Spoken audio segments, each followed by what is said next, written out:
ಎಲ್ಲರಿಗೂ ನಮಸ್ಕಾರ. ಈ ವಿಡಿಯೋ ನಿಮಗೆ ಇಷ್ಟ ಆದರೆ ಪ್ಲೀಸ್ ನಮ್ಮ ಚಾನಲ್ ಅನ್ನು ಸಬ್ಸ್ಕ್ರೈಬ್ ಮಾಡಿ, ಹಾಗೆ ಒಂದು ಲೈಕ್ ಕೂಡ ಮಾಡಿ. ಯಾವ ದೇವರನ್ನ ಪೂಜಿಸಿದರೆ ಏನು ಫಲ ಸಿಗುತ್ತದೆ ಎಂಬುದನ್ನ ತಿಳಿದುಕೊಳ್ಳೋಣ.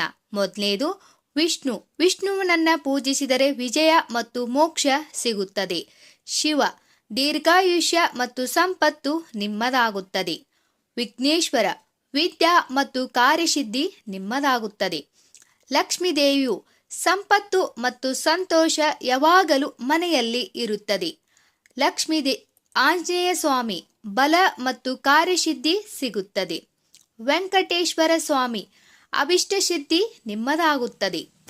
ದಕ್ಷಿಣಾಮೂರ್ತಿ, ಬುದ್ಧಿವಂತಿಕೆ ಮತ್ತು ಸಮೃದ್ಧಿ ಹೆಚ್ಚಾಗುತ್ತದೆ.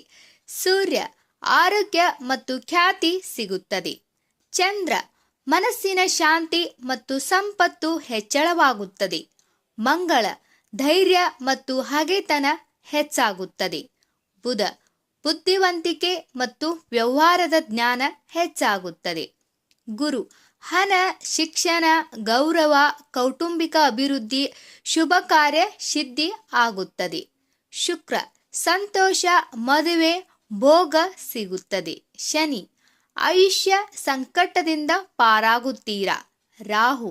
ರಾಹುನನ್ನ ಪೂಜಿಸಿದರೆ ಬಡತನ ನಿವಾರಣೆ ಆಗುತ್ತದೆ ಹಾಗೂ ಅದೃಷ್ಟ ಕೂಡ ನಿಮ್ಮದಾಗುತ್ತದೆ. ಕೇತು, ಅಗ್ನಿಶಾಮಕ ಹಾಗೂ ಜ್ಞಾನವನ್ನ ಹೆಚ್ಚಿಸುವನು ಕೇತು. ಈ ಎಲ್ಲ ಮಾಹಿತಿ ನಿಮ್ಗೆ ಇಷ್ಟ ಆದರೆ ಈ ವಿಡಿಯೋಗೆ ಒಂದು ಲೈಕ್ ಮಾಡಿ, ಹಾಗೆ ಇನ್ನು ಯಾರು ನಮ್ಮ ಚಾನಲನ್ನು ಸಬ್ಸ್ಕ್ರೈಬ್ ಮಾಡಿಲ್ಲ ಪ್ಲೀಸ್ ಸಬ್ಸ್ಕ್ರೈಬ್ ಮಾಡಿ. ಎಲ್ಲರಿಗೂ ಧನ್ಯವಾದಗಳು.